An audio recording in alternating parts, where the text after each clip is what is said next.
CM Nitish Kumar ಹೆಲಿಪ್ಯಾಡ್ಗೆ ನುಗ್ಗಿದ ಗೂಳಿ, ಭದ್ರತಾ ಸಿಬ್ಬಂದಿಯನ್ನೇ ಬೆನ್ನಟ್ಟಿ ಓಡಿಸಿದ ಬಸವಣ್ಣ. ಬಿಹಾರ ಮುಖ್ಯಮಂತ್ರಿ ನಿತೀಶ್ ಕುಮಾರ್ ಅವರು ಸಮೃದ್ಧಿ ಯಾತ್ರೆಯ ಭಾಗವಾಗಿ ಬೇಗುಸರಾಯ್ಗೆ ಭೇಟಿ ನೀಡುತ್ತಿದ್ದಾಗ ಅವರ ಹೆಲಿಕಾಪ್ಟರ್ ಇಳಿಯಬೇಕಿದ್ದ ನಿರ್ಬಂಧಿತ ವಲಯಕ್ಕೆ ಬೀದಿಗೂಳಿಯೊಂದು ನುಗ್ಗಿ ಆತಂಕ ಸೃಷ್ಟಿಸಿದೆ.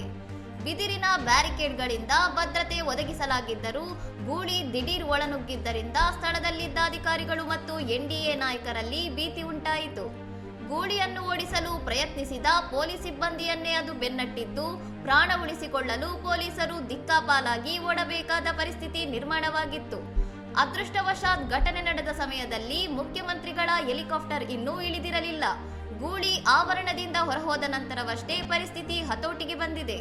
ಹಿರಿಯ ಅಧಿಕಾರಿಗಳ ಸಮ್ಮುಖದಲ್ಲೇ ಇಷ್ಟು ದೊಡ್ಡ ಭದ್ರತಾ ಲೋಪ ಉಂಟಾಗಿರುವುದು ಈಗ ಚರ್ಚೆಗೆ ಕಾರಣವಾಗಿದ್ದು, ಭದ್ರತಾ ವ್ಯವಸ್ಥೆಯ ವೈಫಲ್ಯದ ಬಗ್ಗೆ ಪ್ರಶ್ನೆಗಳು ಎದ್ದಿವೆ. ಇನ್ನಷ್ಟು ಸುದ್ದಿಗಳಿಗಾಗಿ ನೋಡ್ತಾ ಇರಿ ಸೌರಂ ಟಿವಿ.